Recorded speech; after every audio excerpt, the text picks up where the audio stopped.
साथियों, आज हम इस वीडियो में जानेंगे कि how to improve your trading skill.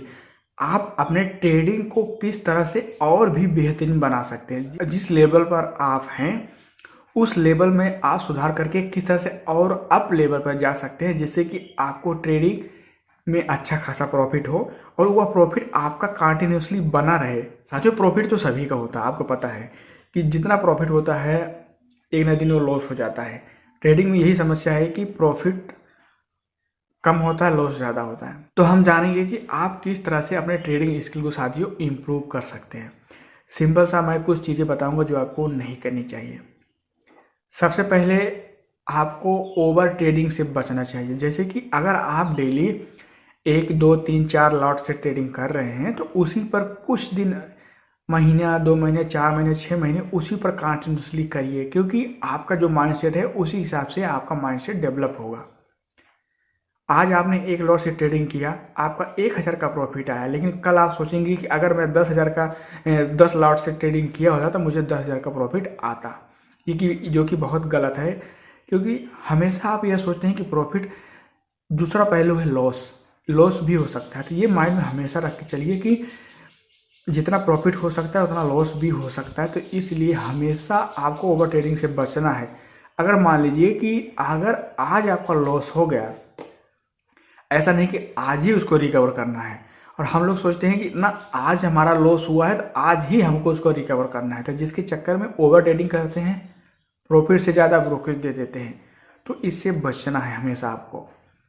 Next बात आती है कि ट्रेडिंग के लिए टाइमिंग बहुत इंपॉर्टेंट होता है कि किस टाइम को आपको चुने, जिस टाइम आपका बेहतर लगता है। जैसे कि हमेशा आप सोचते होंगे कि मैं यार फर्स्ट लॉट लेता हूँ या फर्स्ट ट्रेड लेता हूँ, मेरा प्रॉफिट आता है, उसके बाद सेकंड थर्ड में मेरा नुकसान हो जाता है।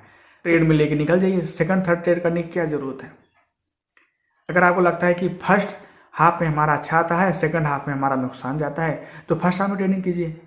अगर आपको लगता है कि सोमवार से लेके शुक्रवार के बीच में, सोमवार से लेके शुक्रवार के बीच में, सोमवार से लेके बृहस्पतिवार तक मेरा अच्छा जाता है, शुक्रवार को मेरा लॉस हो जाता है, तो शुक्रवार को मत ट्रेडिंग कीजिए। तो इस तरह से आप अपनी कमी को पहचानिए कि हमारे अंदर कहाँ से दिक्कत आ रही है, हमारे ट्रेडिंग में कहाँ से दिक्कत आ रही है।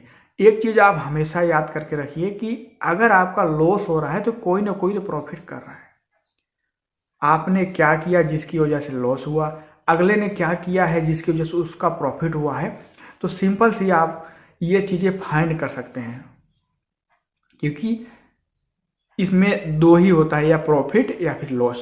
आपका लॉस हुआ, आपने जो किया, क्या नहीं किया, तो सिंपल सा आप समझ सकते हैं उसने क्या किया होगा। तो इस तरह से आप अपने स्किल को और भी इम्प्रूव कर सकते हैं।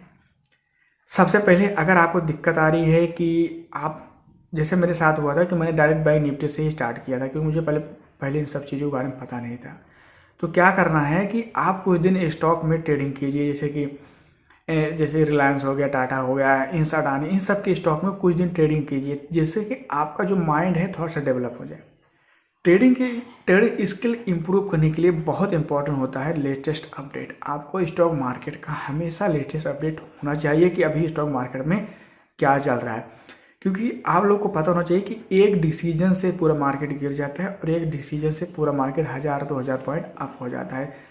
कौन सी इवेंट चल रहा है, कौन सी मीटिंग है, कहाँ पर अभी मीटिंग हो रही है, ये सारी चीज़ें आपको जानकारी रखनी चाहिए। मीटिंग में क्या क्या डिसीजन हो सकता है और उस डिसीजन का इम्पैक्ट मार्केट पर क्या पड़ेगा।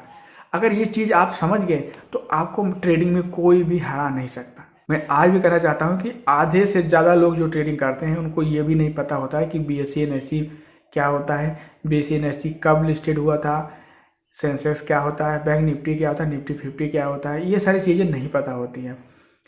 और मैं अभी भी बोल रहा हूँ कि आधे से ज़्यादा लोगों को ये नहीं पता है कि बैंक निफ्टी किस तरह से परफॉर्मेंस करता है, कि बैंक निफ्टी इंडेक्स में कितना बैंक है, कौन कौन सी बैंक का कितना वेटेज है, ये सारी चीज़ें आपको फाइंड करना पड़ेगा। और सारी बैंक, जो 12 बैंक हैं, 12 बैंक में ज़्यादा वेटेज किसका है, उसका सपोर्ट डिस्टेंस क्या है, उन बैंकों में क्या न्यूज आ रही है, उस बैंक के ऊपर क्या इम्पैक्ट पड़ेगा उस न्यूज का, ये सारी चीज़ें आपको पता होनी चाहिए। तब जाके आप एक सक्सेसफुल ट्रेडर बन सकते हैं साथियों। और ये चीज़ें 1 2 दिन 10 दिन महीने भर में नहीं होगी, थोड़े थोड़े टाइम आप इसमें कंटिन्यू दीजिए, धीरे धीरे आपका माइंड ऑटोमेटिक ही उस तरह से डेवलप हो जाएगा। क्योंकि जो चीज़ें हम देखते हैं, जो चीज़ें हम सोचते हैं, माइंड हमारा उस तरह से खुद को ढाल लेता है, ये तो आपको पता होगा।